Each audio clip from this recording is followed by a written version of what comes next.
ज्येष्ठ तज्ज्ञ रेणुताई गावस्कर, डॉक्टर श्रीराम गीत आणि डॉक्टर अनघाताई लवळेकर यांना मी व्यासपीठावर येण्याची विनंती करते.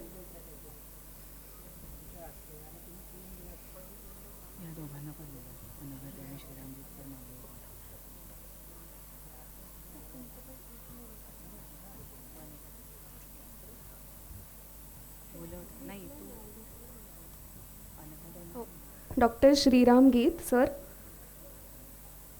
आणि डॉक्टर अनघाताई लवळेकर.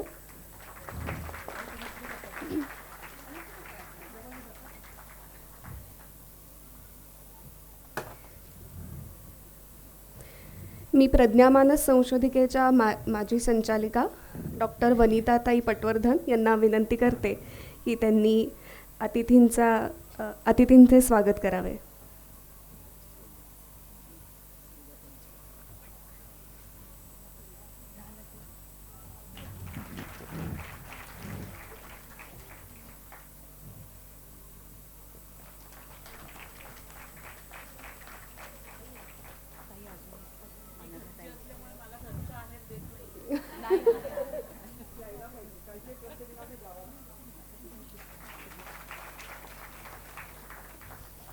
धन्यवाद वनिताताई.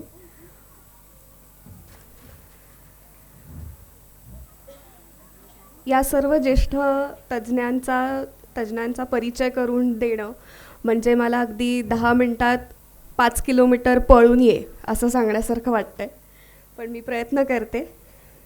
डॉक्टर अनघाताई लवळेकर MA BEd आणि PhD सामाजिक शैक्षणिक मानसशास्त्रात आणि महिलांच्या अभ्यासातील पदव्युत्तर प्रमाणपत्र असे त्यांचे औपचारिक शिक्षण. ऑक्टोबर 2010 पासून पुणे विद्यापीठात विद्यावाचस्पतीच्या संशोधनासाठी मार्गदर्शक म्हणून त्या मान्यताप्राप्त मार्गदर्शक असे काम बघत आहेत. प्रज्ञामानस संशोधिकेच्या त्या सहयोगी प्राध्यापिका आणि संचालिका म्हणून सुद्धा सध्या कार्यरत आहेत. ताईंचा जवळजवळ 30 वर्षांचा प्रदीर्घ असा संशोधनाचा अनुभव आहे. 15हून अधिक मोठे, काही 10हून अधिक लघु प्रकल्प त्यांनी हाती घेतलेत आणि पूर्ण केलेत. आत्तापर्यंत अनेक राष्ट्रीय आणि आंतरराष्ट्रीय स्तरावर पीअर रिव्ह्यूड केलेल्या जर्नल्समध्ये 35हून अधिक त्यांची प्रकाशने झालेली आहेत. रिसर्च गेट या नामांकित वेबसाईटवर त्यांचे शोधनिबंधांचे 25,000हून जास्त वाचक आहेत. त्यांची कामाची मुख्य क्षेत्रे सांगायची झाली तर भावनिक बुद्धिमत्ता, भावनिक नियमन, सामाजिक जागरूकता, लैंगिकता, बाल आणि किशोर वयातील विकास, जीवनाच्या गुणवत्तेचे वेगवेगळे आयाम, शैक्षणिक मानसशास्त्र आणि सकारात्मक मानसिक आरोग्य, नातेसंबंध, REBT इत्यादी. ताईंना विविध महाविद्यालये, संस्था, केंद्रे यामध्ये अभ्यागत म्हणून बोलवले जाते. ताईंची अनेक पुस्तके देखील प्रकाशित आहेत. त्याचबरोबर वृत्तपत्रात अनेक लेखमालासुद्धा प्रकाशित आहेत. डॉक्टर श्रीराम गीत डॉक्टर, लेखक आणि ज्येष्ठ करिअर मार्गदर्शक डॉक्टर श्रीराम गीत 1970 साली त्यांचा वैद्यकीय व्यवसायाचा प्रवास सुरू केला आणि 1993 पासून ते करिअर काउन्सिलर म्हणून काम करत आलेले आहेत. जवळजवळ 12 वर्ष सर ज्ञानप्रबोधिनी संशोधन संस्थेचे करिअर मार्गदर्शनाचे प्रमुख म्हणून काम बघत होते. सरांनी अनेक लेखमाला, पुस्तके यातून करिअर मार्गदर्शनपर लेखन देखील केलेले आहे. त्याचसोबत दैनिक सकाळ, दैनिक लोकसत्ता, महाराष्ट्र टाइम्स, साप्ताहिक सकाळ, मार्मिक अशा अनेक वृत्तपत्रांमध्ये, साप्ताहिकांमध्ये सलग अनेक वर्ष लेखमाला ते लिहित आलेले आहेत. थिंक बँक या यूट्यूबवरील वाहिनीवर त्यांच्या नुकत्याच 8 मुलाखतीही आपण सर्वांनी ऐकल्या असतीलच. त्याचबरोबर संपूर्ण महाराष्ट्रात 500हून अधिक व्याख्याने त्यांनी या विषयावर दिलेली आहेत. करिअर मार्गदर्शनपर काही कृतीसत्रेसुद्धा ते घेतात. साधारण 15,000 वैयक्तिक मार्गदर्शन करिअर संदर्भातली सरांनी केलेली आहेत. मला आठवत आहे माझंही 10वी नंतरचं मार्गदर्शन सरांनीच केलं होतं. आणि रेणुताई गावस्कर गेली 40 वर्षे सामाजिक क्षेत्रात जीव ओतून काम करणाऱ्या रेणुताई एकलव्य बालशिक्षण व आरोग्य न्यास या संस्थेच्या अध्यक्षा म्हणून कार्यरत आहेत. पुण्यात देहविक्रिय करणाऱ्या स्त्रियांच्या आणि व्यसनासक्त पालकांच्या रस्त्यावर राहणाऱ्या पालकांच्या मुलांच्या सर्वांगीण विकासासाठी एकलव्य बालशिक्षण व आरोग्य न्यास या संस्थेची 2003 साली स्थापना झाली. समाजातील वंचित मुलांसाठी संस्थेचे योगदान अतिशय मोलाचे आहे. व्यसनाधीन व्यक्ती आणि त्यांच्या कुटुंबासाठी त्या समुपदेशन देखील करतात. शिक्षणाचे महत्त्व यावर संशोधनापर अभ्यास व शालेय शिक्षकांच्या प्रशिक्षण याचा त्यांचा प्रदीर्घ अनुभव आणि अभ्यास आहे. त्या एक प्रथितयश लेखिकासुद्धा आहेत. निशब्द झुंज या त्यांच्या पुस्तकासाठी महाराष्ट्र शासनाचा उत्कृष्ट ललित साहित्य पुरस्कार, आमचा काय गुन्हा या पुस्तकासाठी विखे पाटील पुरस्कार त्यांना मिळालेला आहे. याशिवाय विविध राष्ट्रीय पुरस्कारांनी त्या सन्मानित आहेत. आदिशक्ती पुरस्कार, विद्याव्यास पुरस्कार, महाराष्ट्र शासनातर्फे दिला जाणाऱ्या अहिल्याबाई होळकर पुरस्कार, देवी पुरस्कार आणि असे अनेक सन्मान त्यांना व त्यांच्या कार्याला लाभलेले आहेत. आता यापुढील सूत्रे मी स्वप्निलाताईंच्या हाती देते. स्वप्निलाताई या प्रज्ञामानस संशोधिकेच्या मार्गदर्शन व समुपदेशन उपविभागाच्या समन्वयक व प्रमुख म्हणून काम बघत आहेत आणि त्या स्वतःही एक समुपदेशक आहेत. स्वप्निलाताई. धन्यवाद. हॅलो, ऐकू येतंय? धन्यवाद ईशा. सगळ्या मान्यवरांचं स्वागत आहे. मागच्या दोनही सत्रांमध्ये आपल्याला मुलांच्या भावविश्वाचे काही पदर उलगडलेले आहेत. आत्ता डॉक्टर केळकरांच्या सत्रामुळे आपल्याला भावनिक स्वास्थ्य आणि अस्वास्थ्य म्हणजे काय हे सुद्धा आता बऱ्यापैकी स्पष्ट झालं आहे. सर म्हणाले तसं की हे दशक जे आहे आताचं ते मुळातच भावनिक अस्वास्थ्याचं आहे. आपल्याला सगळ्यांनाच, प्रौढांनासुद्धा ते जाणवतं आहे. बऱ्याच वेळेला आपण प्रौढ असल्यामुळे आपल्याला आपल्या भावनिक मानसिक अस्वास्थ्याची कारणं कळू शकतात किंवा समजून घेता येतात. पण मुळात मुलांना भावनिक अस्वस्थता म्हणजे काय हे नाही समजत, किंवा पालक म्हणून, शिक्षक म्हणून भावनिकदृष्ट्या किंवा मानसिकदृष्ट्या मुलं अस्वस्थ आहेत हे सुद्धा आपल्याला बऱ्याच वेळा कळत नाही. मग त्याच्यामागची कारणं शोधण्याचं तर लांबच राहिलं. त्यामुळे आज आत्ताच्या ज्या मुलाखत सत्रामध्ये या मान्यवरांकडून आपण भावनिक अस्वास्थ्याची काय काय कारणं मुलांच्या विश्वामध्ये आहेत असा थोडासा शोध घेण्याचा प्रयत्न करणार आहोत आणि शक्य झालं आपल्याला त्याच्यावर काय उत्तरं शोधता येतील याचाही प्रयत्न करणार आहोत. तर पहिला प्रश्न मला अनघाताईंना असा विचारावासा वाटतोय की मुलांच्या भावविश्वातलं सगळ्यात बेसिक किंवा मूलभूत असतं ते विविध प्रकारची आकर्षण. मग ते साध्या साध्या गोष्टीतली म्हणजे जी टी व्हीतल्या जाहिराती असू देत किंवा BTSचा बँड असू दे किंवा टँकचं सरबत असेल, तिथपासून त्यांच्या शाळा कॉलेजच्या 2 चौक पलीकडे असणारी रंगीबेरंगी हुक्का पार्लर्स, अशी असंख्य आकर्षणं आता सध्या वाढली आहेत. तर मला असं वाटतंय की ही आकर्षणं मुलांच्या मनावर परिणाम करतात का आणि ती त्यांच्या भावनिक अस्वस्थतेचं कारण कशी असतात हे जरा थोडं स्पष्ट करू. ऐकू येतंय सगळ्यांना? खरं आहे, आकर्षण हा तशा अर्थाने बघितलं तर माणसाच्या स्वभावाचा एक अगदी अविभाज्य भाग आहे आणि तो खूप गरजेचा पण आहे असं मला वाटतं. म्हणजे कुठल्या तरी गोष्टीबद्दल आपल्याला कुतूहल वाटतं, काहीतरी नवीन अनुभवावंसं वाटतं, समजून घ्यावंसं वाटतं, त्याचा सगळ्या अंगांनी अनुभव घ्यावा असं वाटतं. ही भावना जी आहे कुठल्याही गोष्टीबद्दल आकर्षण वाटण्याची ही फार स्वाभाविक आणि नैसर्गिक आहे. म्हणजे ते ती समस्या आहे का, तर आकर्षण ही समस्या नाही आहे. आकर्षणाला कशा पद्धतीने हँडल केलं जातं, आकर्षणाला कशा पद्धतीने प्रोजेक्ट केलं जातं, त्याला किती महत्त्व दिलं जातं आणि त्याचं विकृतीकरण किती केलं जातं, याच्यावरती मला वाटतं ही समस्या होण्याकडे त्याचा प्रवास आहे असं मला नक्की वाटतं. एकतर कुठलीही आपण जी गोष्ट करत असतो, कुठलीही गोष्ट ज्याला आपण आकर्षण याच्या कॅटेगरीत घालतो, तर ती आपण का करतो, तर आपल्याला छान वाटतं. आणि छान वाटणं हे कुठं आहे, तर ते मेंदूमध्ये आहे. त्यामुळे कुठल्याही गोष्टीने आपल्याला छान वाटतं म्हणजे मेंदूमध्ये आपल्या कुठली तरी अशी रसायनं निर्माण होतात की ज्याच्यामुळे आपल्याला ते परत परत करून बघावं असं वाटतं. म्हणजे साधं इथे आल्यानंतर आपण हे व्याख्यान ऐकतोय, आपण या सत्राचं शीर्षक ऐकलं, नावं ऐकली, विषय ऐकले आणि मग आपल्याला आकर्षण वाटलं, कुतूहल वाटलं. आणि इथे बसल्यावरही मला असं वाटतंय की एक 99% लोकांना छान वाटतंय. म्हणजे डोपामाइन कुठेतरी निघालंय ना डोक्यामध्ये. पण हे आकर्षण वाटणं जे आहे ते अडकवणारं आहे का? ते आकर्षण मला माझ्या ध्येयापासून दूर नेणारं आहे का? मला माझ्या रोजच्या आयुष्यामध्ये अडथळे निर्माण करणारं आहे का? याचा विचार मुलांपर्यंत पोचत नाही, म्हणून ते आकर्षणातनं ती समस्यांकडे जातात असं मला वाटतं. त्याच्यामुळे आकर्षण चुकीचं नाहीये. कशाचं आकर्षण आपल्याला उपयुक्त ठरू शकतं, कशाचं आकर्षण आपल्याला त्रासदायक ठरू शकतं, हे समजण्यामध्ये गफलत होते. ते समजून सांगण्याचं काम खरं म्हणजे आपण इथे बसलेल्या सगळ्यांनी करणं हे अपेक्षित आहे. म्हणजे थोडक्यात एवढंच मला वाटतं आता. ओके.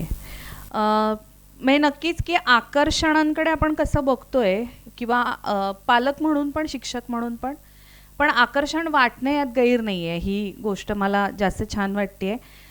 रेणुताईंना मला असं विचारावं असं वाटतंय की टोकाची आकर्षणं वाटणं असेल किंवा अन्य काही कारणं असतील, त्याच्यामुळे मुलांच्या आयुष्यात शोषण शिरतं का?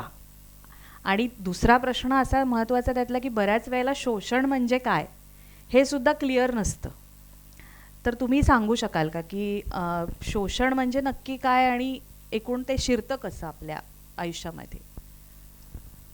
अगदी सुरुवातीला ऐकू येतंय ना? ज्ञानप्रबोधिनी आणि प्रज्ञा मानस संशोधकेचे मी मनापासून धन्यवाद. अतिशय सन्माननीय अशा व्यासपीठाला नमस्कार करते. आपणा सर्वांना करते. हे करण्यामागे एक छोटा हेतू, सुरुवात करायची म्हणून. ज्यांचं शोषण होतं ना आणि ज्याच्यात मी गेली 40 वर्ष अविरत वावरते आहे असं म्हणते, वावरते, जाणीवपूर्वक वापरला आहे शब्द.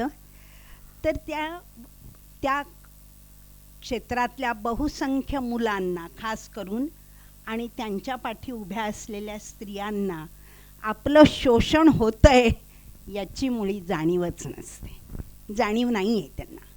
आणि ती जाणीव कधी मुद्दाम होऊन तर कधी नकळत करून दिलीच जात नाही.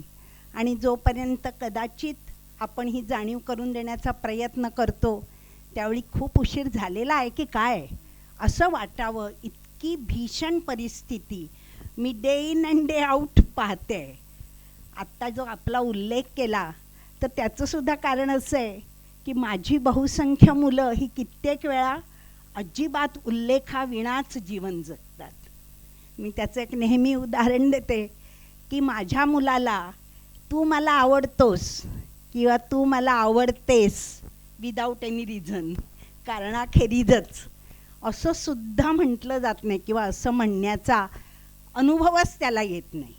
आणि त्यामुळे शोषण किती मोठ्या प्रमाणावर असणार, ते शारीरिक असणार, ते मानसिक असणार, ते आर्थिक असणार, ते धार्मिक असणार, ते सांस्कृतिक असणार. या सगळ्यापेक्षाही तो किंवा ती अशा ठिकाणी जन्मले आहेत की त्यांना काही हक्क आहेत, अधिकार आहेत, त्यांना आयुष्य जगण्याचा तरी अधिकार आहे, हेच मुळी विसरलं जातं. त्यामुळे ह्या समस्येची भीषणता आपल्या लक्षात येते. शोषण प्रत्येक वळणावर तिथे आहे.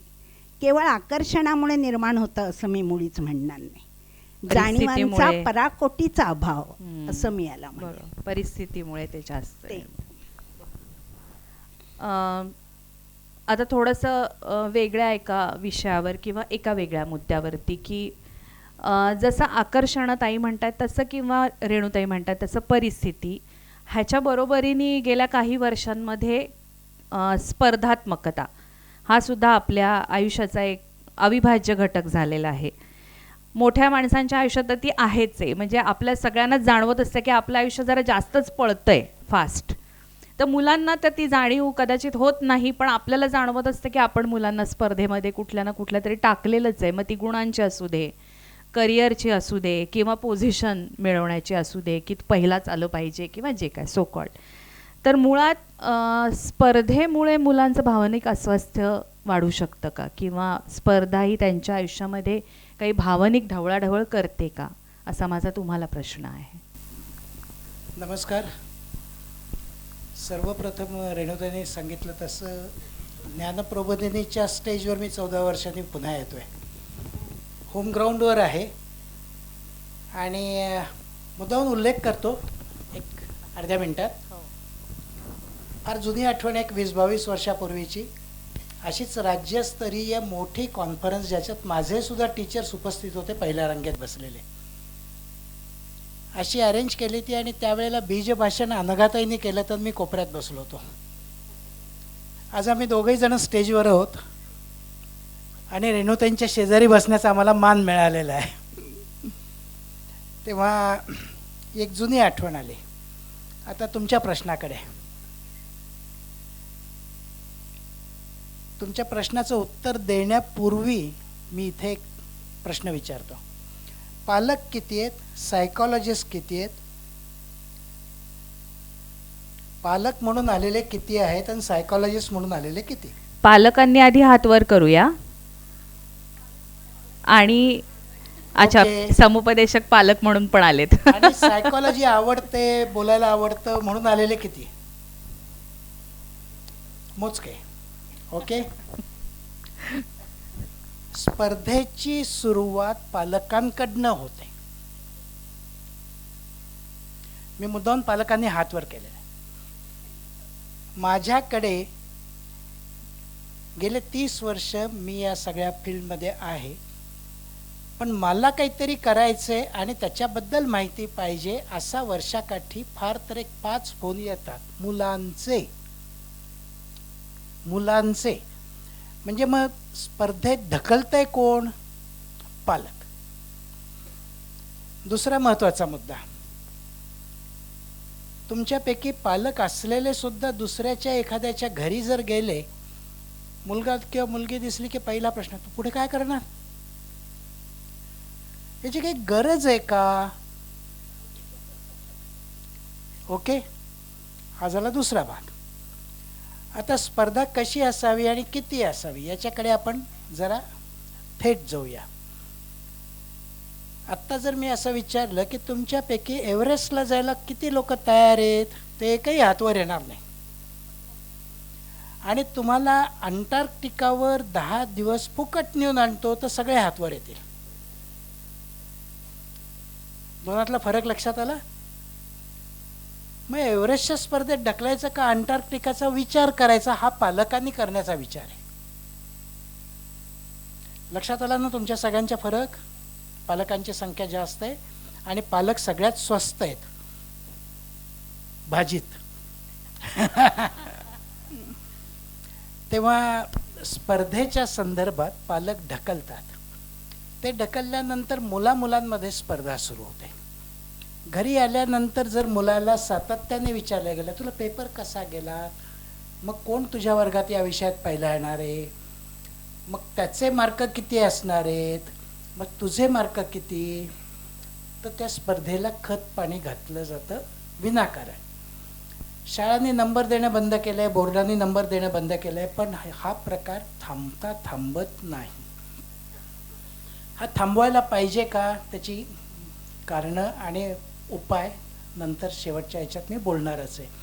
पण स्पर्धेला या पद्धतीत खत पाणी पालकांनी घालणं जर बंद केलं तर मला असं वाटतं 90% जीणं आनंदमयी होईल. आनंदाचा दिवस 20 मार्च आपण साजरा करणार आहोत. दिवस साजरा करण्याची वेळ येणार नाही, 365 दिवस आनंदी जातील. बरोबर. म्हणजे सरांच्या बोलण्यातनं जे आपल्या लक्षात येत आहे की कदाचित आपणच ती स्पर्धा मुलांच्या मध्ये निर्माण करतोय आणि इन्कल्केट करतोय असं आपण म्हणू शकतो. मग नक्की स्पर्धा भावनिक अस्वास्थ्याचं एक कारण आहे असं आपण डेफिनेटली म्हणूया.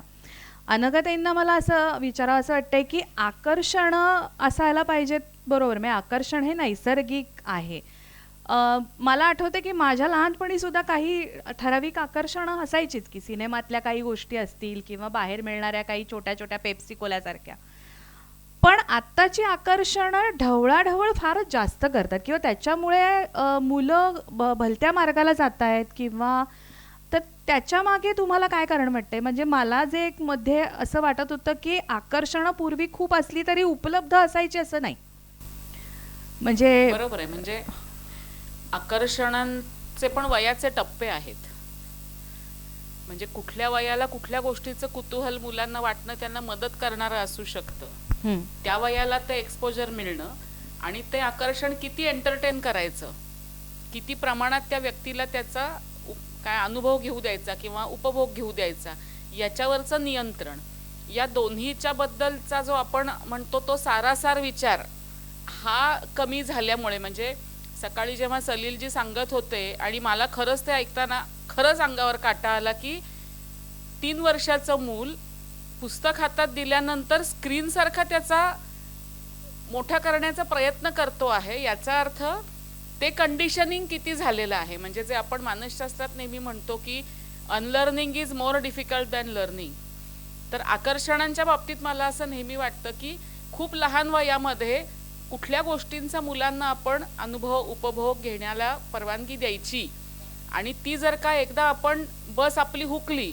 पालक म्हणून किंवा त्यांच्या परिवारातले त्यांच्या परिसरातले जाणते लोक म्हणून, तर मग ती गाडी उताराला लागते आणि मग ज्या गोष्टी एरवी त्यांना मदत करू शकल्या असत्या त्या गोष्टींची आकर्षणं सुद्धा मग तक्षकासारखी होतात असं मला वाटतं.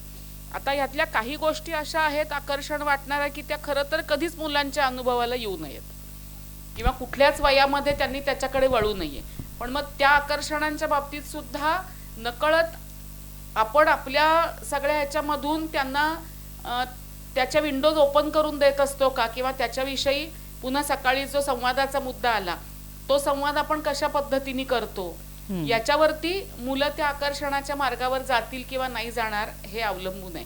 म्हणजे उदाहरणार्थ एखादी गोष्ट सोड असं आपण सांगतो त्यावेळेला सोडणं म्हणजे पुन्हा मी पकडू शकतो असा त्याच्यामध्ये एक अभिप्रेत असतो, पण आपण त्या गोष्टीचं आपोआप विसर्जन कसं होईल त्याच्यासाठी प्रयत्न करत नाही. मग आपोआप विसर्जन कसं होईल, तर त्या मुलाला त्या आकर्षणापेक्षा म्हणजे त्या काय म्हणूया आपण त्रासदायक ठरू शकणाऱ्या आकर्षणापेक्षा मदत करणाऱ्या एखाद्या गोष्टीचं आकर्षण कसं जास्त वाटेल ह्याच्यासाठी त्या परिवेशाचा बिल्ड करणं, हे जर नाही केलं तर मग पटकन ज्यांना म्हणजे शॉर्टकट आकर्षणं ही नेहमीच जास्त आवडती वाटणार, कारण त्याच्यानी फील गुड फॅक्टर लगेच मिळणार. प्लेजर फिलिंग खूप पटकन येतं. तर फील गुड फॅक्टर लगेच नाही वाटणार तुला, पण थोडासा त्रास झाला तरी ह्या गोष्टीमुळे नंतर तुला जास्त छान वाटेल दीर्घकाळ, हे न सांगता तशी उपलब्धी करून देणं. म्हणजे सकाळी जसा एक वाचनाचा मुद्दा आलेला होता किंवा आता उद्या परवा आपण त्याच्याविषयी जास्त सविस्तर बोलणार आहोत म्हणून मी त्याच्या चर्चेत जात नाही, पण मला असं वाटतं की पर्यायांची उपलब्धी नसणं, चांगल्या आकर्षणांच्या पर्यायांची उपलब्धी नसणं ही कदाचित या पिढीची पण एक प्रकारची ट्रॅजेडी आहे की काय सामाजिक परिस्थितीमुळे, आणि मग त्याच्यातून पुढे अशा प्रकारे अविवेक निर्माण होऊन बरोबरच्यांचंही शोषण हे घडू शकत असेल असं मला वाटतं. मला रेणुताई जास्त हो म्हणजे मला आता थोडंसं रेणुताईंकडे असं वळायचं आहे की तुम्ही म्हणालात तसं की शोषण हा पूर्वापार समाजामध्ये चालत आलेलंच आहे किंवा रादर ते विशिष्ट सामाजिक गटाबरोबर होतं आहे, हे आत्ता तुम्ही म्हणलात तसं. पण शोषण आता ना सर्वसामान्य माणसाच्या पण उंबऱ्यापर्यंत आलंय. म्हणजे पूर्वीच्या काळी माझी आई मला जितक्या सहजपणे दुसऱ्यांच्या घरी सोडून द्यायची की हां मी जरा जाऊन येते, हां तुम्ही जरा लक्ष ठेवा, किंवा तू आता थोडा वेळ इकडं जा मी जरा बाहेर जाऊन येते, हे मी म्हणू शकत नाही माझ्या मुलीला इतक्या पटकन.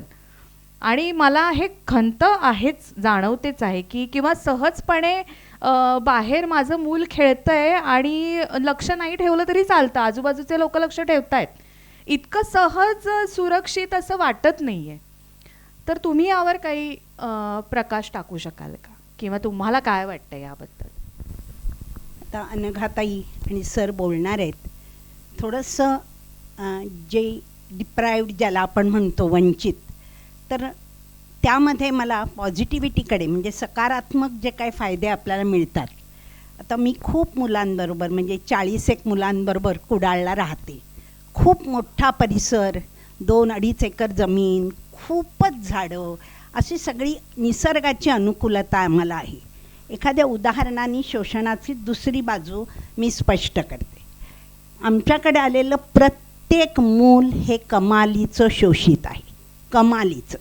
म्हणजे आत्ता जे स्वप्निलांनी उदाहरण दिलं त्याची आणि आमची तुलनाच होऊ शकत नाही कधी कधी. फक्त समाजामध्ये ही जाणीव जागृती व्हावी हेच माझ्या सांगण्याचा उद्देश आहे की कल्पनाही करू शकणार नाही आपण. एक उदाहरण देते आणि लगेच पुढे जाते. आत्ता आमच्याकडे एक 11 वर्षाची आणि 8 वर्षाची अशा 2 मुली आलेल्या आहेत. त्याच्यातली मोठी मुलीचे जे वडील आहेत ते तिचे बायोलॉजिकल फादर नाही आहेत. ते he is not her biological father.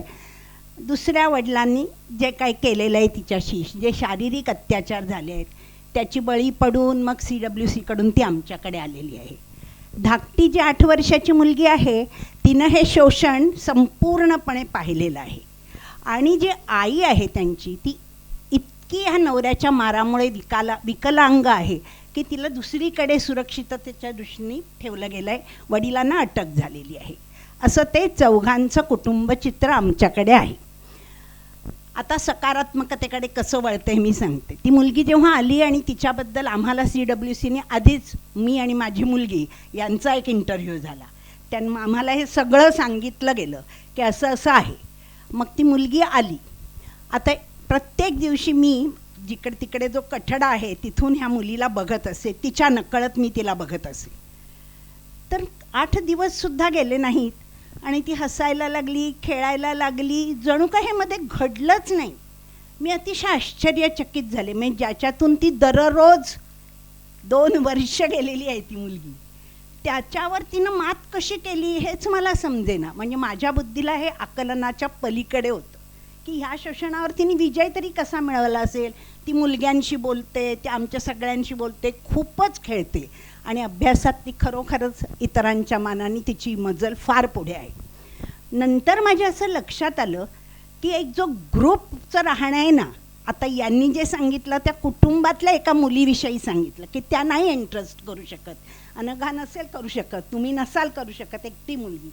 आम्ही ना एक ग्रुपमध्ये राहतो आणि त्याची सुरक्षितता कमालीची जास्त असते, कमालीची जास्त असते. We are safe, we are secure. आम्ही मुलांना अनेक गोष्टी देऊ शकत नाही, त्यातले आई वडील देऊ शकत नाही आणि ते प्रेम देऊ शकत नाही. हे मान्य करायला मला मुळीच माझ्या मनामध्ये कुचराई नाही, परंतु सेफ्टी मात्र दिली जाते. Here we are absolutely safe असं त्या मुलीला वाटलं. असं मी अनुमान काढलं की ती तिथे वडिलांचा अत्याचार, आई विकलांग झाल्यामुळे, अतिशय मारामुळे ती एकटी भोगत होती, एकटीच भोगत होती. आणि तिचं ते लहान 8 वर्षाची बहीण ते ती बघत होती, जी तिला मदतच करू शकत नव्हती. कशी करणार होती ती मदत? हे एकदम गेलं आणि एकदम सुरक्षित ठिकाणी ती आली. तर शोषणाविरुद्ध समाजाने लढाई द्यायला पाहिजे असं मला खूप वाटतं. संघटित प्रयत्नात आपण अपुरे ठरतो. एकच स्वप्नीला उदाहरण पुढचं देते आणि थांबते. मला तिकडे गेल्यानंतर मी सतत विचार करत असते. Back of the mind I always think. मला असं विचार येतो की काय केलं असता अधिक सुरक्षितता निर्माण होऊ शकेल. कारण आमचा पहिला निकषच सुरक्षितता हा आहे, मुलांना वाटणारी सुरक्षितता. तर मला एका मानसतज्ञाने असं सांगितलं की तुम्ही गाय आणा रेणुताई. गाय आणि वासरू ना मुलांना खूप, मी एक शब्द वापरते, शांतवना देऊ शकतं. शांतवना, हा सांत्वना नाही, शांतवना देऊ शकतं. तर तुम्ही ते आणून बघा. आम्ही लगेच शोधायला सुरुवात केली आणि काहीही 1 रुपयासुद्धा न घेता एका समाजहितैषी माणसानी टेम्पोनी ती गाय आमच्याकडे आणून सोडली. गाय आणि वासरू आलं. तर वासरू गाईचं रोज दूध पितं ना, ते आचळ कसं घेतं तोंडात, आम्ही रोज बघत, तासनतास जातात आमचे. तर बघताना मला असं खूप वाईट वाटायचं की अरे ह्यातल्या कित्येक मुलांना हे मिळालेलं नाही, स्तनपानाचं सुखच त्यांना मिळालेलं नाही. मला ते मिळालं आहे, यांना नाही. माझ्या शेजारी जे बसलेत असं म्हणून मला कमालीचं अस्वस्थ वाटायला लागायचं. पण ती मुलं ना इतकी आनंदी होतात, इतक्या उड्या मारतात आणि मलाच सांगतात, बघा बघा आजी. आता मला आजी म्हणतात, आजी बघा बघा कसं पितंय, कसं पितंय बघा, किती प्रेम आहे बघा गाईचं. ती तिला ढुशा मारते, मी वासरू ढुशा मारतं. काही गाय करत नाही. तुमच्या लक्षात येतंय का? सामाजिक बळ आहे तिकडे. There are people who protect them. त्यांना आता खात्री झालेली आहे ते दुसऱ्याचं प्रेम निरोगी तऱ्हेने घेऊन त्यांच्यावर झालेल्या शोषणाला काही वेळा निदान स्वल्पविराम तरी देऊ शकतात, अशी परिस्थिती केवळ समाज मनच देऊ शकतं.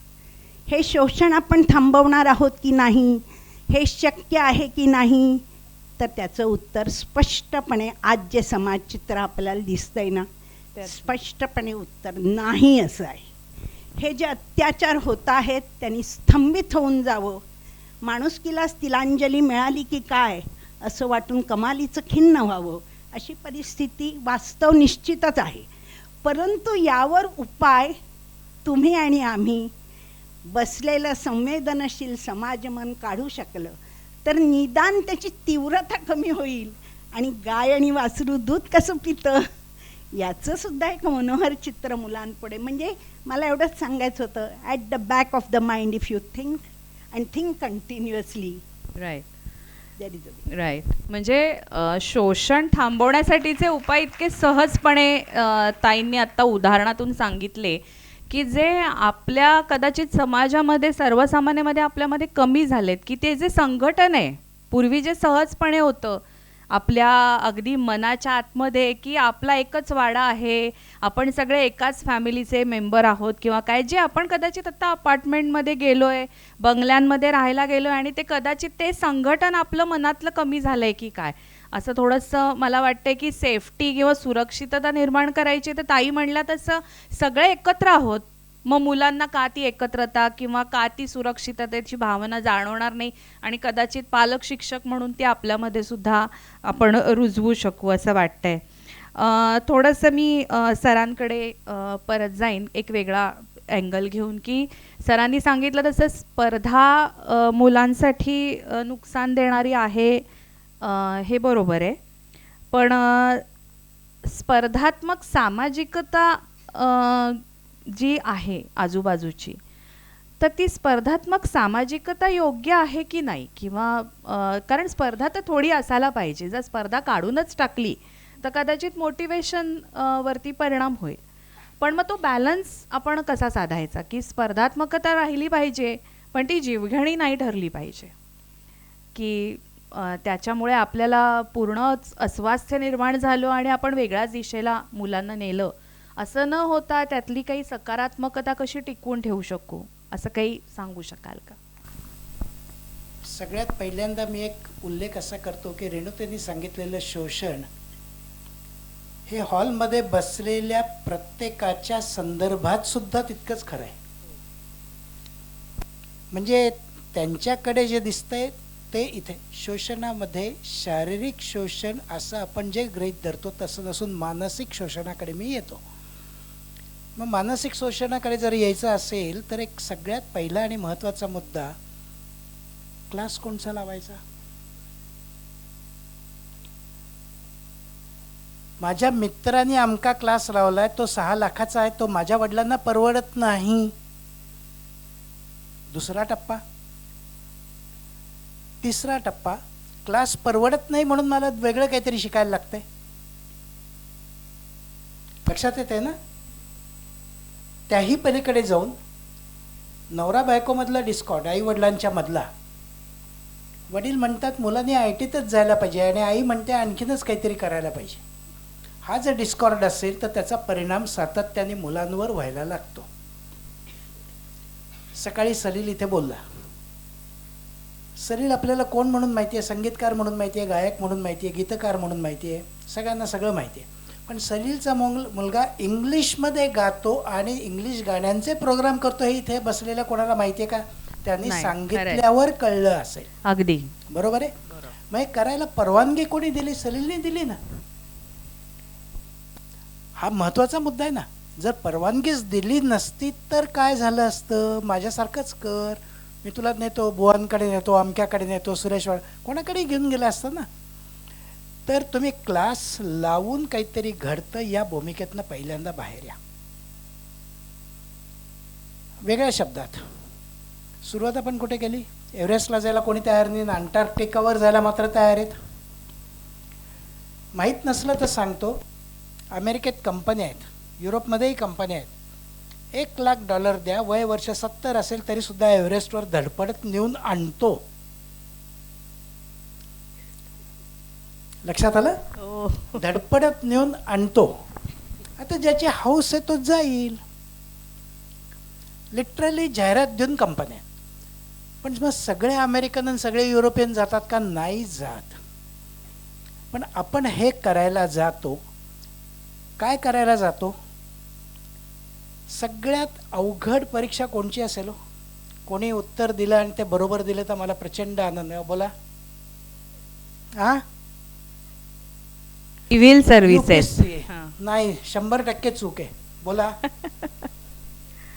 अजून मी कोणी? कारणासकट सांगणार आहे. मी कारणासकट सांगणार आहे. अजून कोण बोलतंय? बोला. जेई. नाही, तेही चुकीचं आहे. बोला. नाही नाही, मोगमत नको. सगळ्यात कठीण परीक्षा कोणची? आयुष्याची आहे असं ऐकडून उत्तर येते. नाही, तात्विक झालंय. अनघा यांचा विषय झाला. मी तात्विक काही बोलत नाही. मी हा बाप नाही तर हेच राहणार. बोला. नाही. तात्विक नको. परीक्षेचं नाव पाहिजे सर. परीक्षेचं नाव पाहिजे की ही परीक्षा सगळ्यात कठीण आहे. ज्युनियर KG नंबर 3 ला आहे. चुकीचं अच्छा, नाहीये पण नंबर बर. 3 ला आहे. थोडं जवळ आलायत. तात्विक उत्तर नकोय सरांना.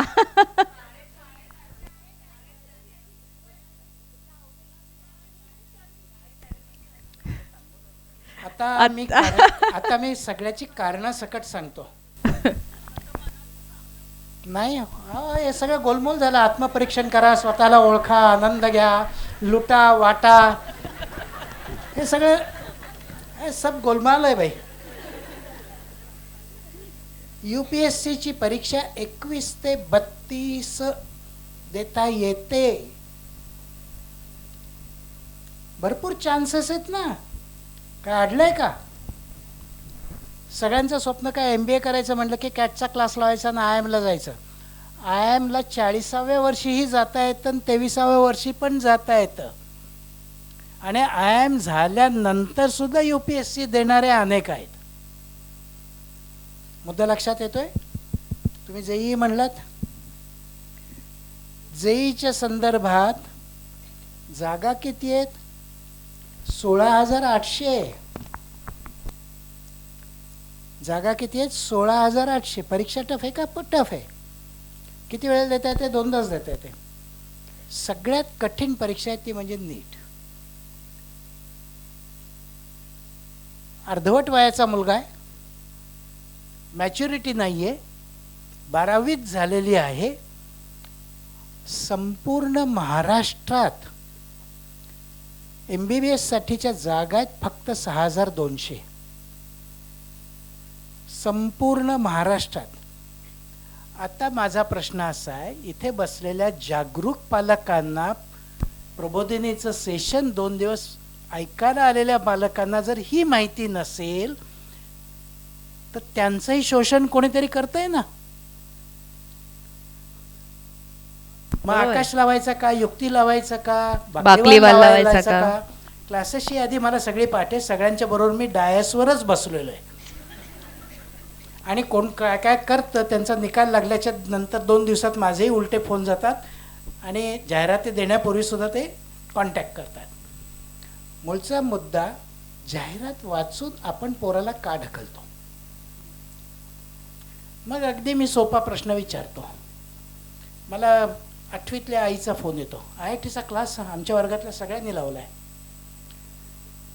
तुम्ही एकच काम करा, IITला गेलेलं एखादं बाळ शोधा ना. सापडलं तर लावा, माझं काही हरकत नाही आहे. त्या बाळाच्या बरोबर पाठवा, त्याच्याशी बरोबर कॉम्पीट करा. पण तेच जर सापडत नसेल तर काय? म्हणजे मग पुन्हा एव्हरेस्टला. 2010 सालानंतर 24 सालापर्यंत यंदाचा निकाल लागायचा आहे. BJ मेडिकलला गेलेला मुलगा मला पुणेकर म्हणून सापडला तर मी उडी मारतो, टुणकन. मी टुणकन उडी मारतो. अरे आपल्या गावातला मुलगा गेला BJ मेडिकलला. पुण्यातली नाहीच आहेत, पण ही वस्तुस्थिती माहीत नाही आणि आपण कुठला क्लास लावायचा याची चर्चा करत राहतो. त्याच्यापेक्षा आपला गोल काय? आणि मग गोलकडे जर यायचं असलं, मी उपायाकडे नंतर येणार आहे, गोलकडे यायचं असलं तर सगळ्या जगात जिथे जिथे ऑलिम्पिक मेडल्स मिळतात तिथे तयारी 16 वर्ष चालते. म्हणजे आत्ता तयारी कशाची चालली आहे तर 24+16ची तयारी चालली आहे. पॅरिस ऑलिम्पिकची तयारी आपण करणारे आहोत भारतीय. हा जर फरक लक्षात घेतला तर मग ती 16 वर्षाची तयारी कशी करायची.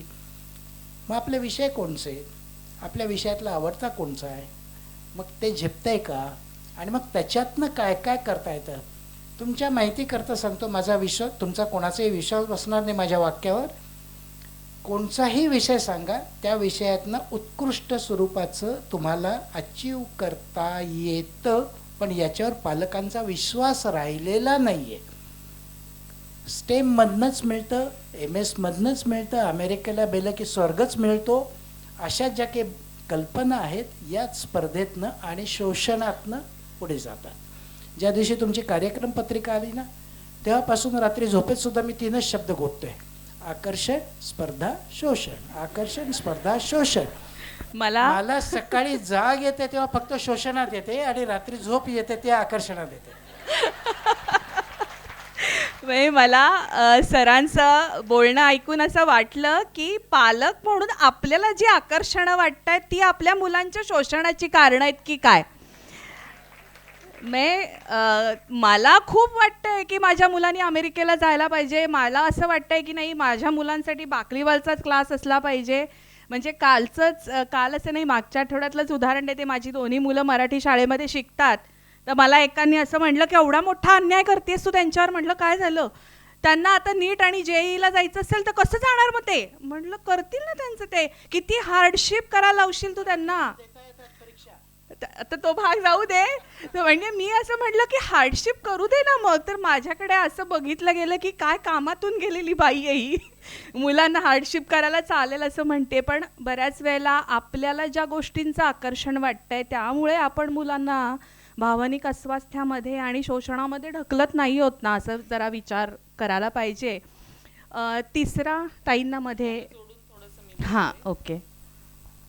तुम्ही जसा आता प्रश्न सांगितलात तसा कालच माझ्याच परिचयाच्या मानसज्ञच आहेत एक आपल्या पुण्यातल्या, अतिशय माहिती असलेल्या अनेकांना, त्यांच्याशी बोलत होते. त्यांची मुलं आता बरेच वर्षांनी आम्ही भेटलो. तर काय करतात तर त्या म्हणल्या की एक माझा मुलगा आहे, मोठा मुलगा आहे, तो कॉफीची लागवड सस्टेनेबल पद्धतीने कशी करता येईल आणि कॉफी हा त्याचा पॅशनचा विषय आहे. आणि धाकटा मुलगा आहे तो स्पोर्ट्समध्ये आणि याच्यात असं किंवा फिटनेसच्या ह्याच्यामध्ये करतोय. तर त्या बोलताना मला म्हणल्या की तुम्ही जसं आत्ता सांगितलं की मला खूप जण असं विचारतात की म्हणजे काय तुमची दोन्ही मुलं ऑल्टरनेटिव्ह करिअरमध्ये आहेत.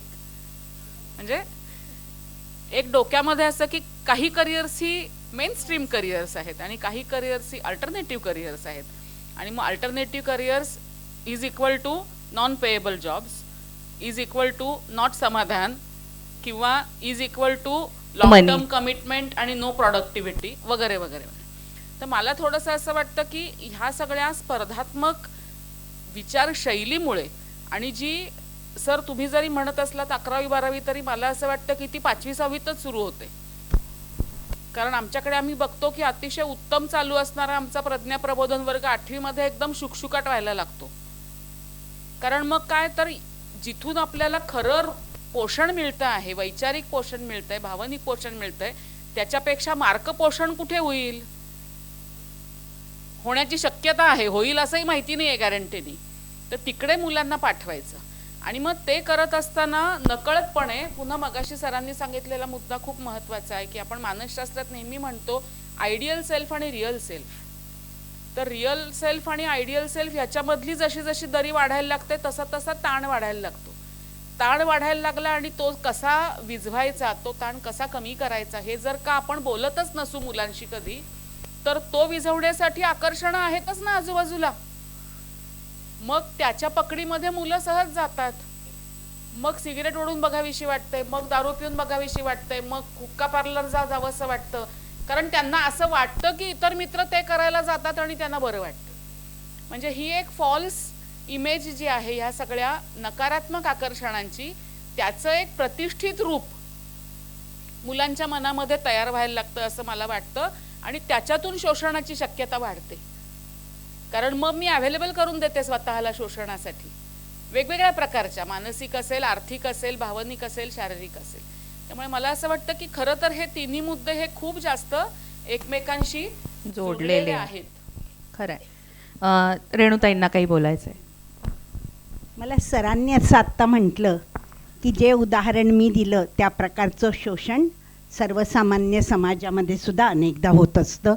हे अगदी संपूर्णपणे खरं आहे. परंतु मला हे एवढ्याचसाठी मी तो मुद्दा घेतला की मला वाटलं की ते सांगावं.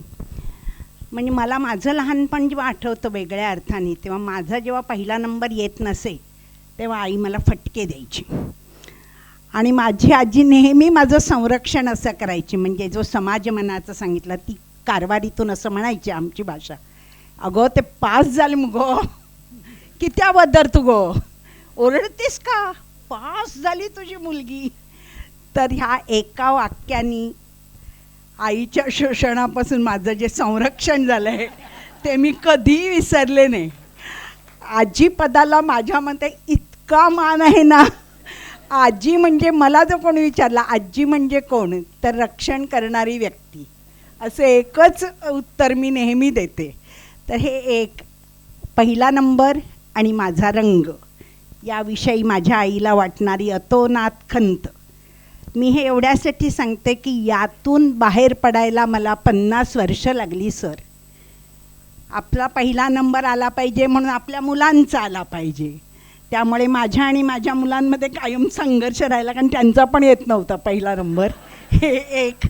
आणि दुसरं म्हणजे मी दिसायला चांगली नाही याचा गंड 50 वर्ष राहिला, आणि त्यातून बाहेर यायला स्वप्रयत्नांची खूप साथ लागली.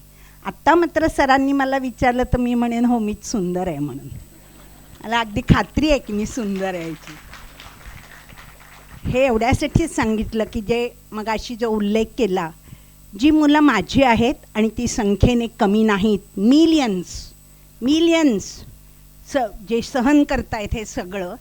मला जसं मुद्दाम माझं उदाहरण असं दिलं की अगदी पुढे जाणीवपूर्वक आपण सुंदर आहोत हे स्वतःला पटवण्याचा स्वप्रयत्न मी करू शकले.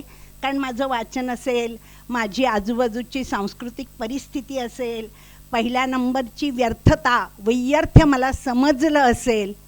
परंतु माझी जी मुलं आहेत त्याचे सर असं होतं की जर समजा एखाद्याला आपला बाप कोण आहे याचा निरंतर शोध आयुष्यभर जर करावा लागला, की मला जर कोणी आपलं आडनाव विचारलं किंवा वडिलांचं नाव विचारलं तर मग मी काय सांगू, हाच प्रश्न जर अवघी दशांगुळा व्यापून राहिला सर, तर त्याच्या ज्या नॅचरल काही नैसर्गिक प्रगतीच्या त्याच्यामध्ये असलेलं जे काही असतं ना ते पूर्णपणे झाकोळून जातं.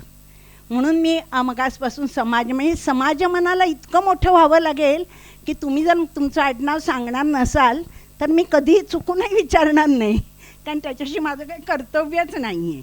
हे होत नसल्यामुळे माझी अनेक मुलं, आज माझा 20 वर्षाचा सर्वात मोठा मुलगा आत्ताच्या बॅचमधला, तर तो रात्रंदिवस, तो ग्रॅज्युएशन पूर्ण होत आलेला आहे, पण शोषण उत्तम तऱ्हेने पुढे चालली आहे गाडी.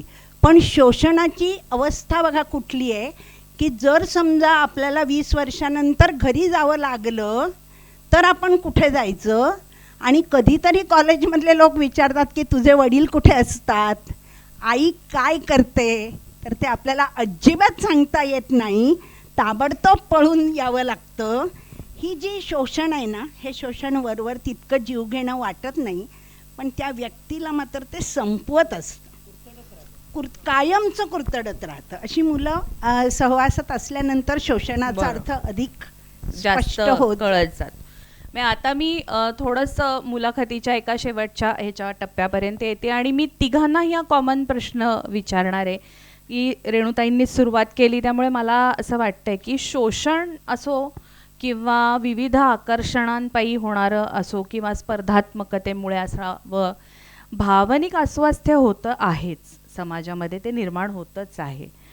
तर ते जर आपल्याला कमी करायचं आहे किंवा रोखायचं आहे तर तुम्ही जसं म्हटलात की समाजामध्येच काहीतरी असं व्हायला पाहिजे.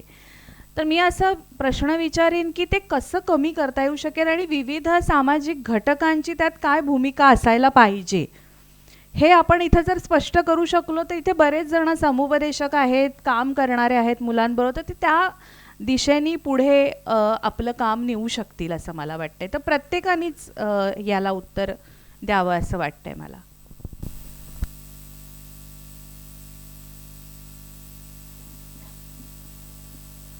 गंभीर प्रश्न आहे. तुम्ही सांगितलं तसं आत्मपरीक्षण करा. 7वी पासून ग्रॅज्युएट होईपर्यंतच्या सर्व पालकांनी आत्मपरीक्षण करावं.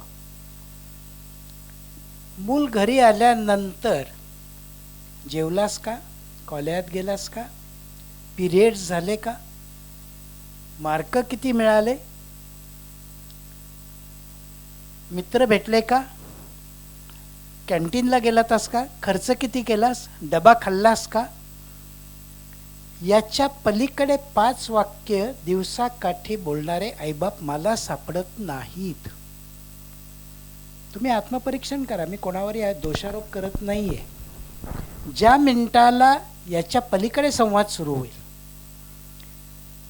मला पालक विचारतात म्हणजे काय, अरे आपल्या खिडकीशी बुलबुलनी घरटं केलंय, पाहिलंस का तू, आज उन्हाचा चटका बसत होता, उद्याच्या पेपरमध्ये टेम्परेचर बघ जरा. सोपं सोपं बोलतोय ना. पाणी नाही आलं, अरे हो पण काल जाहिरात आली ती तू का वाचली नाहीस. म्हणजे पाणी न येण्याकरता तरी पेपर वाचायचा असतो. पेपर वाच म्हणून पेपर मुलं वाचत नाहीत. मुलांना काय आवडतं, रील्स आवडतात. सध्या व्हिडिओ पाहण्या इतका पेशन्स त्यांचा राहिलेला नाही. शॉर्ट्स बघतात, शॉर्ट्स, रील्स वगैरे वगैरे. मग त्या रील मधल्या एखाद्या जोक बद्दल तुम्ही सहभागी होता का. अरे रील काय पाहतो म्हणून फक्त धपाटा घालणार. एखादा पिझे तुम्ही वाचून दाखवता का मुलाला. माझी धाकटी मुलगी 40 वर्षाची आहे, धाकटी मुलगी, आणि मोठा मुलगा 50 वर्ष. पण धाकट्या मुलीला एखादा पिझे आवडला तर सकाळी चहा पिताना ती मला फोन करून वाचून दाखवते. And same about me. याला संवाद म्हणतात. आणि हा संवाद तुम्ही जर सुरू केला तर भावनिक तुम्हाला एक स्थिरता येते. आणि मग ती स्थिरता आत्ता रेणुताईने सांगितलं तशी त्या आजीच्या पद्धतीत येते की आज घटकेला फक्त जेवण खाण वगैरे वगैरे पुरतं आपल्याकरता आईबाप नाहीत, याच्या पलीकडे सुद्धा ते आपल्याला पाठीशी आहेत. आणि ते पाठीशी असताना मग त्यांनाही सुचणारे विषय ते तुम्हाला काही ना काहीतरी बोलू शकतात. एक गमतीची गोष्ट सांगतो. अक्षरशः विलक्षण, म्हणजे मी थक्क झालो. मेडिकलचा क्लास लावायचा, मेडिकलची फी भरलेली आहे, माझ्या मुलीला 90% मार्क मिळालेले, ती ICSE मधनं शिकतीये. यांचं काउन्सिलिंग मी करत होतो. म्हटलं तुम्ही सगळं करा, परीक्षा संपलेली आहे, ICSEची झालेली, ह्युमन बायोलॉजी जी वाचून झालेली आहे. तुमची परवानगी असेल तर मी एक छोटा प्रश्न विचारू का. मुलीने सांगितलं तर मला बायोलॉजी आवडते, मला सर्क्युलेटरी सिस्टीम आवडते, मला हार्ट आवडतं, ते मला बुक करताना बघायला आवडतं, मी व्हिडिओज बघते. शरीरात किती रक्त असतं नाही उत्तर देता आलं मुलीला. लक्षात आलं ना. मग एक कॉमन संवादातनं होऊ शकतं ना. रक्तदानाचे फोटो येतात, रक्तदान शिबिराचे येतात, किती काढून घेतलं, किती दिलं म्हणजे किती गेलं, म्हणजे रस्त्यात लवकर का जायचं, संवादच आहे ना. पण तुम्ही हा जर संवादच केला नाही तर दिवे विकत आणायला जायचंय. LED ट्यूब विकत मिळते, साधी मिळते, दोन्हीच्या किमतीतला फरक मुलाला नाही सांगता येत. आणि त्याच वेळेला CFL नावाचे दिवे बंद झालेत हेही मुलांना माहिती नसतं आणि निघतात इलेक्ट्रॉनिक्स इंजिनियर व्हायला. संवाद सुरू करा, भावनिक विश्व स्थैर्य राहील. आजीच्याच भूमिकेत दरवेळेला जायला पाहिजे असं नाही, पण आत्ता सांगितलं तसं मोजक्या गोष्टीच्या पलीकडे तुमची वाक्य जाऊन देत, यश मिळेल. धन्यवाद सर. ताईंना सांगते की प्रश्न पुन्हा रिपीट करायची गरज. प्रश्न खूप हे सर्क्युलर आहेत असं मला वाटतं. म्हणजे एका प्रश्नातनं उत्तर मिळालं की त्या उत्तरातनं पुढचे प्रश्न निर्माण होत असतात. पण सर म्हणले ते मला खूप पटतं की संवाद हा खरंच सगळ्याची एक जादुई किल्ली आहे आणि तो त्या मुलाच्या जडणीघडणीप्रमाणे किंवा टेम्परामेंटप्रमाणे आहे. त्याला काही डिझायनर संवाद नाहीत. म्हणजे बऱ्याच वेळेला पालक पण जेव्हा आपल्याशी बोलायला येतात आणि संवादाविषयी विचारतात तेव्हा तुमचं मूल म्हणजे जसं ॲप्टिट्यूड टेस्टिंग आपण करतो त्याची पण लिमिटेशन आहे ना. ॲप्टिट्यूड टेस्टिंग केलं म्हणजे आता ह्या व्यक्तीला हेच करिअर करता येईल असं नसतं, कारण ते पण डिझायनर नाही आहे, त्याची एक लिमिटेड व्हॅलिडिटी आहे. तसंच संवादाचं सुद्धा आहे.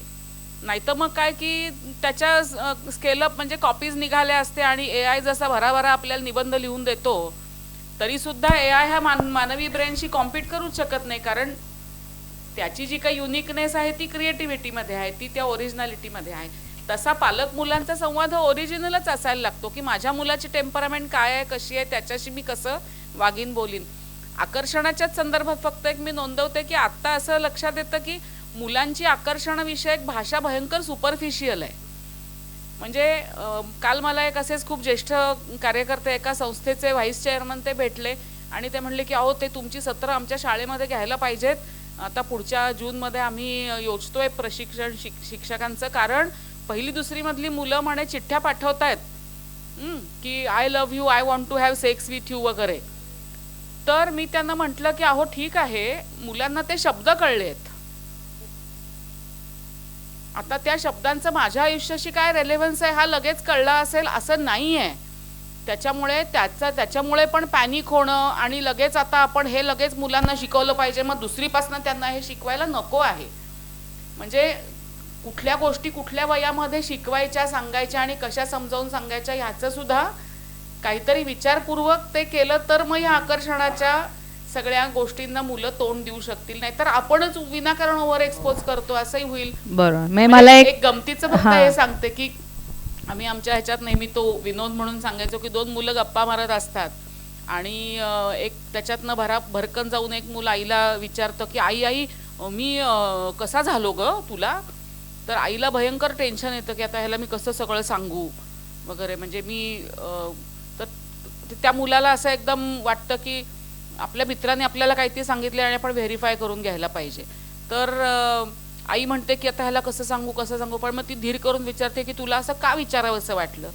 तर तो मुलगा म्हणतो की नाही, तो दुसरा मुलगा आहे ना तो म्हणतो की सगळी मुलं म्हणे कर्कोचे, ती पाश्चात्य गोष्ट आहे की चोचीमध्ये अशी पिशवी आणते त्याच्यामध्ये आणून टाकतात, मला पण असंच टाकलं होतं का. तर नाही, तुला असं टाकलं नव्हतं, एवढं त्याला पुरेसं असतं उत्तर. म्हणजे त्याला सगळं सांगण्याची गरज नव्हती विचारताना, त्याच्या मनात नव्हतंच. बरोबर. मग आईच्या मनात खूप प्रश्न निर्माण झाले. म्हणजे आपल्या लाऊड रिॲक्शन्स आपण थोडा वेळा करता थांबवल्या पाहिजेत असं मला वाटतंय.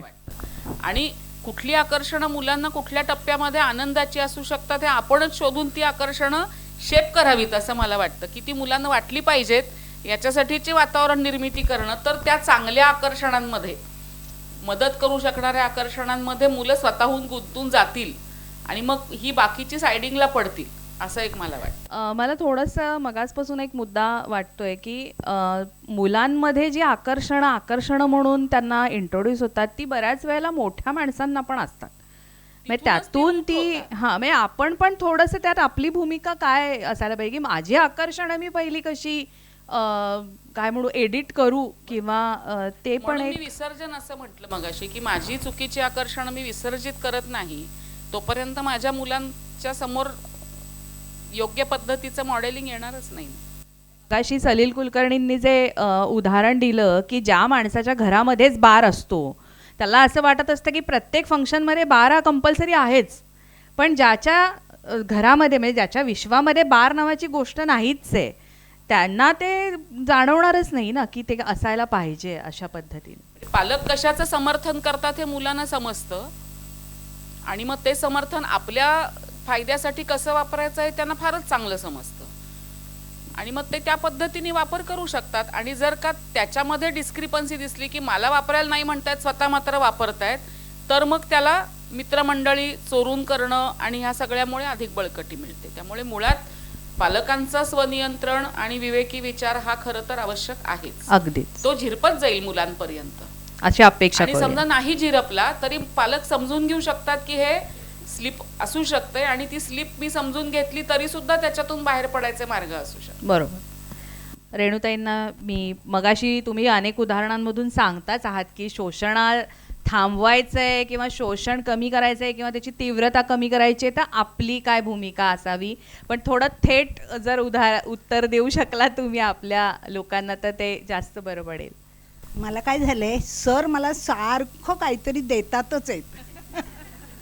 ते म्हणाले ना 5 वाक्य बोला अभ्यासाव्यतिरिक्त, कधी आलास, शाळेत काय केलं, मार्क किती मिळाले, त्याच्या 5 वाक्य.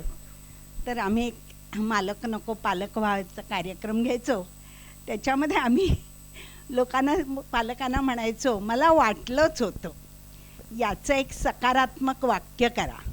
तर खरंच सांगते सर, पालकांना यायचं नाही. पालक म्हणायचे सुचत नाही, मला वाटलंच होतं तू टी व्ही बघत असणार, मला वाटलंच होतं एवढा अस्ताव्यस्त पसारा करून ठेवला असणार, मला वाटलंच होतं लोळत पडला असशील म्हणून. आणि खूप पालक असे व्यासपीठावर येऊन सुद्धा सांगायचे की आम्हाला ना ह्याच्या पुढचं मला वाटलंच होतं याच्या पुढचं सकारात्मक वाक्य येत नाही आम्हाला.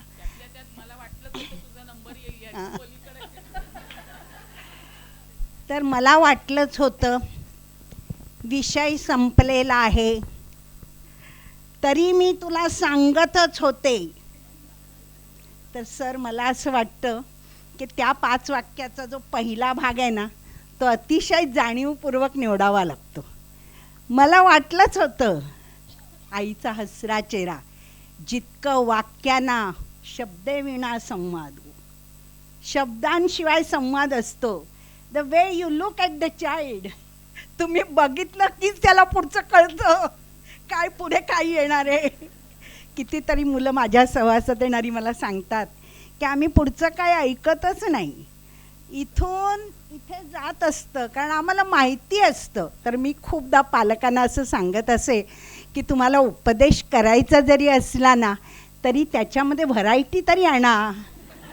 आदल्या वेळी काय उपदेश केला होता तो लक्षात ठेवा, कुठेतरी जॉट डाऊन करा की हे मुद्दे मी कव्हर केले होते, आणि मग दुसऱ्या वेळी वेगळा उपदेश करा. कदाचित त्याला तो इंटरेस्टिंग वाटण्याची शक्यता तरी आहे. कारण मुलांनीच हे मला सांगितलं होतं या पालक व्हाच्या दरम्यान की आम्ही ना काही ऐकत नाही, आमच्या आईने सुरुवात केली की A to Z आम्हाला पाठ असतो, सेम लेक्चर. तर हे सुद्धा पालकत्वाबद्दल खूपच लक्षात घेण्यासारखी आहे. मग त्याच्यानंतर आहे ना, मी ही सवयच केली. आता माझ्या मुलांना मी ज्या दिवशी आले, बऱ्याच मुलांनी अभ्यास केला नव्हता, तर मी त्यांना कारवरची गोष्ट सांगितली. ती माझी एकदम आवडती गोष्ट आहे. तर माझा एक विघ्नेश नावाचा मुलगा म्हणाला, तुम्ही बऱ्याच वेळा हे सांगितलेलं आहे, कारवर तुम्ही आम्हाला बऱ्याच वेळा सांगितलं आहे, दुसरं काहीतरी सांगा. माझ्या एकदम लक्षात आलं की आपण नेहमीच्या याच्यातली कारभार लांब आहे, त्यांना आता नको असेल त्यांना. तर हे कसं होतं, तर मला खूप वाटतं मी जे मुलांमध्ये राहिले, वावरले, गोष्टी सांगितल्या, मला वाटतं की कथाकथक आहे मी. गोष्टींचा खूप मोठा साठा. त्याचं एकच उदाहरण देते पालकांसाठी. फ्योदोर दोस्तोव्स्कीचं मी एक कथासंग्रह वाचते. चाइल्डहूड नावाची त्याची एक गोष्ट आहे. तो सायबेरियात जेव्हा राहिला तेव्हा एक दिवस हॉलिडे असायचा आणि माणसं प्रचंड व्होडका पिऊन एकमेकांना मारायची. मग हा काय करणार, हा डोक्याखाली हात घ्यायचा आणि झोपायचा, एकमेकांना मारत सुटायचे, कारण व्होडका चढलेली असायची कैद्यांना. तर तो म्हणतो की माझ्याकडे मला युक्ती काय सापडली, मी एकदम बालपणात जायची सवय लावून घेतली. फ्योदोरने ती लावून घेतली होती. आणि मग मला एखादी मस्तच गोष्ट आठवायची. तर एकदा त्याला आठवली की तो जंगलात होता आणि एकदम त्याला कोणीतरी वुल्फ लांडगा आला असं म्हटल्याचं ऐकू आलं. आणि ते 8 वर्षाचं बाळ धावत गेलं आणि मग त्यांच्या ओळखीचा एक शेतकरी भेटला आणि मग लांडगा आला. तो शेतकरी हसला आणि म्हणाला काही नाही इथं लांडगा बिंडगा येत, तू जा पुढं, मी मागे उभा राहतो आणि लांडगाला तर मी मारेन. फ्योदोर लिहितो की every 10-15 steps and I used to turn back and see whether that Merk नावाचा तो peasant is he there and till the last, till I reached my house where there was a dog, Merk was standing there. माझं सगळं बालपण त्या आठवणीभोवती गुंतलं आहे. मग ना घोडका आठवते ना मारामाऱ्या आठवतात, मला आठवतं माझं बालपण. मला असं अगदी वाटतं की मुलांचं बालपण राखायला ना अतिशय उत्तम वाचन करण्याची एक सवय आपल्यामध्ये रुजली पाहिजे. एक मन असं असावून गेलं पाहिजे की मला नवीन काय आठवतं आहे. माझा मुलगा जर मला कारवार नको म्हणत असेल तर काहीतरी दुसरं आहे का माझं जवळ, का मी अगदीच टिपिकल आई, आता त्यांची आजी अशाच रूपात का त्यांना दिसणार आहे. की मोठ्या माणसांबद्दल लहान मुलांचं मत एकदा बघा आजमावून. तुम्ही आज घरी गेलात की विचारा, मी आई म्हणून कशी आहे, बाबा म्हणून कसे आहेत. माझी खात्री आहे बहुतेकांचं उत्तर नाईलाजाने ठीक असं येणार आहे. ठीक, आपण मात्र फुल्स पॅराडाईजमध्ये असतो की एवढं मी मुलासाठी केलं, एवढं केलं. ते सुद्धा शोषण आहे बरं. सतत मुलांना जाणीव देणारे तुझे बाबा किती तास काम करतात कल्पना आहे का, केवळ तू शिकावास म्हणून. अपराधी मन होऊन जातं, अपराधी. अनघाताईंना काहीतरी बोलायचं आहे, पण हे मी अगदी कळकळीने, मुलांच्या मनामध्ये इतका अपराधी भाव असतो तो नको यायला. त्याच्याऐवजी आत्मशोध महत्त्वाचा आहे की मला मुलांनी म्हटलं की तू गोष्ट सांग, तर एखादी नवीन गोष्ट सांगण्याइतकी मी रेडी आहे का, हां, का मी नेहमीच दोष दुसऱ्या बाजूला देते आहे. असा नको ना माणूस तो पुढे व्हायला की कुठलाही दोष असो तो दुसऱ्यावर ढकलून मोकळा होईल आणि शोषणाला सज्ज होईल. फारच सुंदर. ताईंना बोलायचं आहे.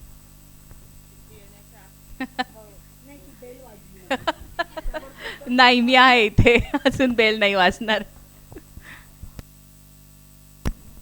रेणुताईंचं बोलल्यावर मी काही बोलणं म्हणजे फारच कठीण आहे, पण मला सारखं असं वाटतंय की ह्या सगळ्यातून आपण असं कुठेही मनात नको आणायला की पालक हे विलन आहेत खरे मुलांच्या आयुष्यातले.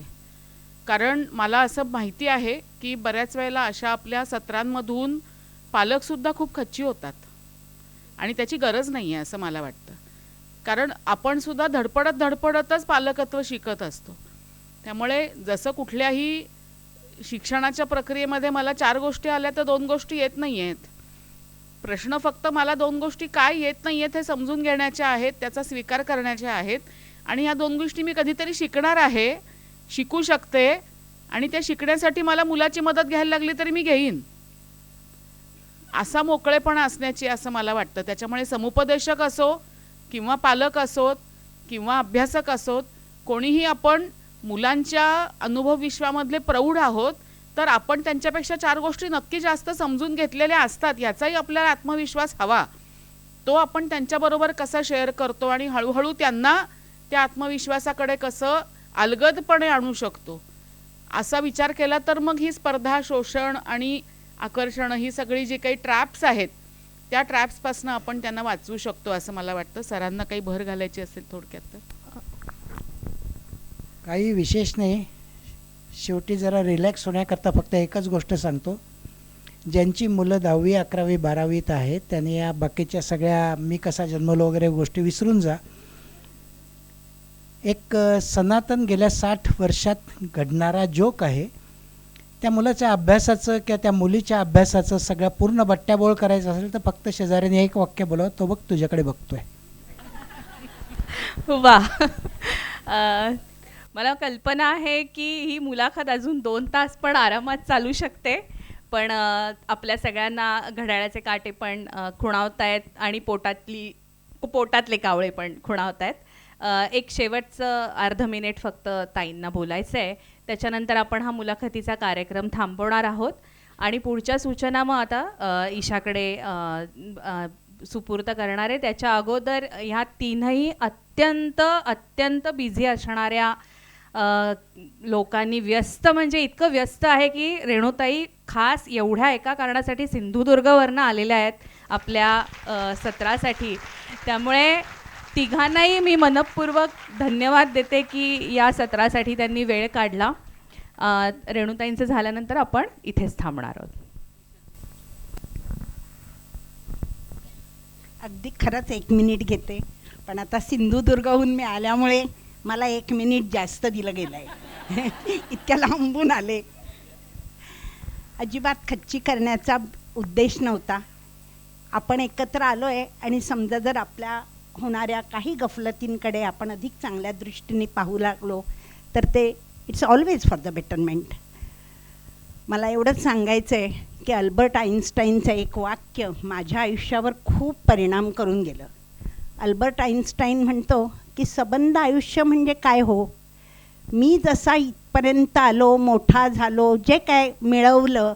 अल्बर्ट आईन्स्टाईन अतिशय नम्र आहेत, मग काय मिळवलं असं म्हणतच नाहीत, पण जे काय मिळवलं ते कोणीतरी सपोर्ट केलं, मदत केली, बोट धरलं, प्रोत्साहन दिलं, पाठीवर हात ठेवला, मुला पुढे जा, आम्ही तुझ्या पाठीशी आहोत असं म्हटलं. समाजाने हजारो हातांनी मदत केली.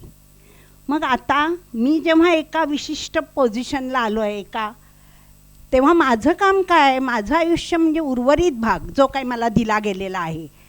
तर शेवटच्या श्वासापर्यंत आईन्स्टाईन साहेब म्हणतात की माझा एकच उद्देश राहतो जगण्याचा, तो म्हणजे जेवढं जेवढं मला मिळालं त्याची रोज मी आठवण करीन, जे मिळालं त्याचीच आठवण करीन.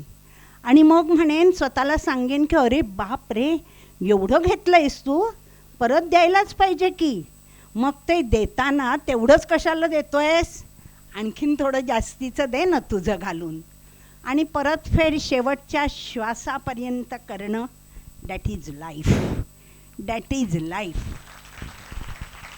मी आपल्यालाही मनापासून विनंती करते की ही जी मुलं ज्यांच्याबरोबर मी 40 वर्ष राहिले आणि दुःखाचा महासागर पेलताना आणि ओलांडताना ज्यांना पाहिलं, दरवेळेला माझ्या मनामध्ये हा एक प्रश्न कायम मी मला विचारते, काय ह्या सिच्युएशनमध्ये मी असे लढू शकले असते, इतकी खंबीरपणे उभी राहू शकले असते.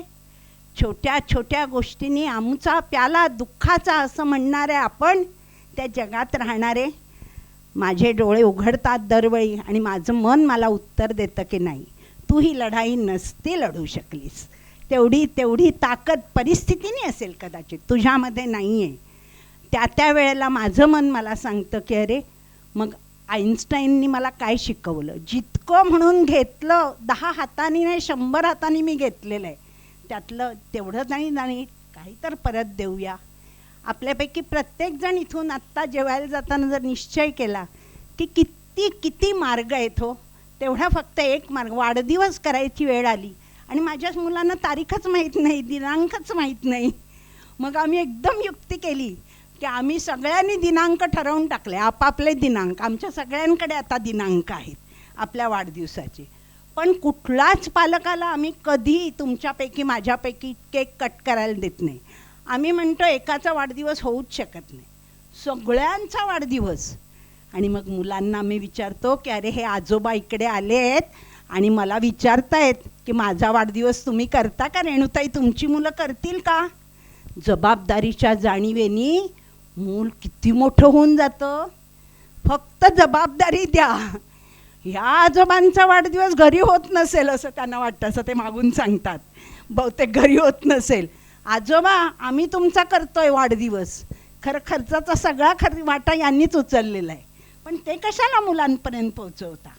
आजोबांचा वाढदिवस धूमधडाक्यात झाला हे पोचवणं. इतके छोटे मार्ग आहेत, इतके छोटे. मुलांना कधी जाणवू देऊ नका. वाढदिवस ही आमच्याकडे एक मोठा इव्हेंट आहे. अगदी गाईपासून सगळ्यांचे वाढदिवस आम्ही करतो आणि अगदी धन्य होऊन जातो, कारण सगळ्यांचे वाढदिवस, माझा तर वाढदिवस 40 वेळा येतो वर्षातून, 40 वेळा. I am felicitated. तर अशा मोठ्या छोट्या गमती असतात, त्या शोषणाची तीव्रता कमी करतात.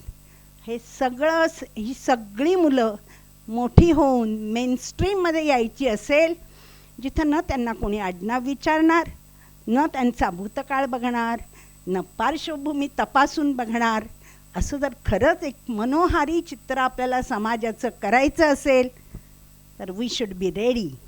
R you? Yes. Thank you so much. धन्यवाद. धन्यवाद सर्वांना. आता यानंतर आपली जेवणाची साठीची मोकळीक होणार आहे. साधारण अर्धा तासाची ही मोकळीक असेल. जेवण झाल्यावर कृपया प्लेट्स बाहेर काही ठेवलेल्या पिशव्या आहेत त्यातच टाकाव्यात, जेणेकरून आपण स्वच्छता राखू. आता यानंतरचं जे जेवणानंतरचं सत्र आहे ते गटचर्चेचं सत्र आहे. त्या सत्राच्या सूचना आपल्याला केतकीताई देतील आणि ऐकल्यावरच सूचना ऐकून मग आपण ब्रेक घेणार आहोत.